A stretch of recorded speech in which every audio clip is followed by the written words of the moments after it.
Dhaka medical college হাসপাতালে দালাল ও প্রতারক চক্র নির্মূলে অভিযান চালিয়েছে যৌথ বাহিনী। রোগীদের সঙ্গে প্রতারণা ও হয়রানির ঘটনায় যৌথ বাহিনীর অভিযানে অন্তত ২১ দালালকে আটক করা হয়েছে। সোমবার সকাল ১০টা থেকে দুপুর পর্যন্ত চলে এ অভিযান।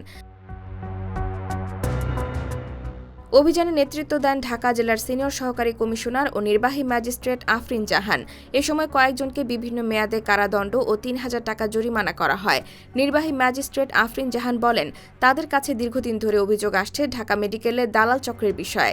সোমবার এনএসআই ঢাকা উইংয়ের তথ্য অনুযায়ী যৌথ বাহিনীর সহায়তায় হাসপাতালের বিভিন্ন বিভাগ থেকে ওই ২১ জন নারী পুরুষকে আটক করা হয়। পরে তাদের বিভিন্ন মেয়াদে সাজা দেওয়া হয়।